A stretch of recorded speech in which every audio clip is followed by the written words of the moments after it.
Ayan, na-assemble ko na yung tray for the sticker paper. Ito na yun siya. Then, ito na yung printer natin. So, dito is feed. Ito yung power on, power.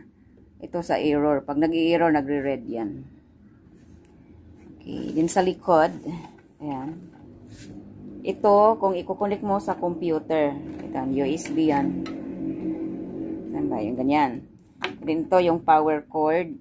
Then, on-off. Ganyan lang siya. Testing na natin, ha. Ayan, testing na natin. So, dito sa mga gilid, ito yung pag-open natin. Tapos, the paper, be sure na itong sa harap, ito yung sticker. Huwag dito sa... Kasi, nung nag-testing ako dyan, ako, hindi siya nag-print. Hindi siya nag-print, promise. Kasi baliktad. Ang adjustment sa papel para hindi siya. Yung may glow siya dito, kulay. Tapos close mo lang siya. Okay. Okay, testing natin. Okay. So, i-long press natin tong naka-feed. Ayan, long press natin. Then, i-on natin tong power on off. Then, wag mo siyang bitawan pag hindi siya nag-red. Ayan. Ayan. Pag nag-red siya, bitawan mo na siya. Ayan. Nagpiprint siya ng self-test. Ganyan siya. So, it means gumagana siya. Ganyan lang siya ang pagtitesting. Okay. Nice.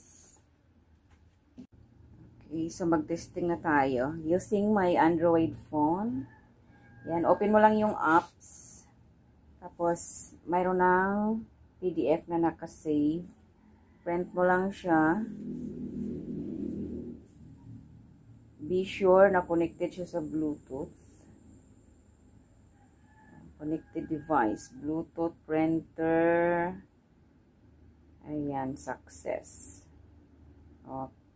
Kailangan i-set mo siya ng one page lang, one page. Para isa lang yung lalabas. Okay. So, print na tayo. Yan natin.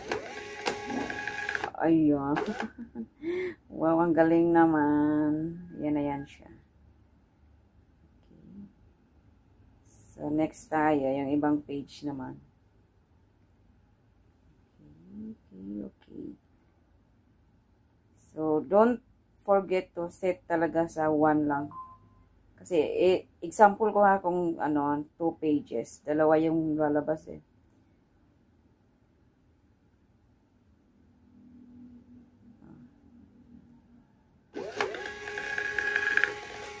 Ayan. Dalawa. Diba? 2 page. Ito, itong quantity at saka pangalan ng ang tawag nito, pangalan ng item. Pag 2 pages, sayang din naman kasi ang papel. Hindi na to kailangan actually. Ito lang sapat na itong isang page na i-attach sa parcel. Ganyan lang guys. So nice, so smart. Ay, nako, excited akong gamitin na yan for my daily check out daily orders. Okay. Yan lang.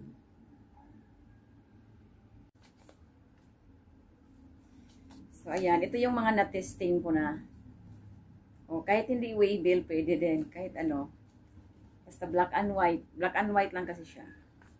Ito na yung mga sample ng waybill. Diba? Ito. Sample. Ayan. Pwede siyang i-adjust ng page 1 lang. Kasi pag hindi mo siya in-adjust, dalawa yung lalabas. Ito yung quantity sa second page. Ito. At saka pangalan ng item. Which is, pwede lang naman na ito lang. Itong waybill. Ito lang yung importante dun eh. Kasi ini-scan lang naman nila to. Sa GNT kasi ako. Ganyan lang siya ka-simple. Bluetooth lang ako, Bluetooth. Through cellphone. So, which is mas convenient at saka mas madali. Oh, meron siyang barcode. Scan mo lang to sa cellphone mo. Tapos, pwede mo na siya i-download. Dapat naka-on yung, syempre yung Bluetooth mo. Tapos, i-pair mo siya dito. Ano lang, simple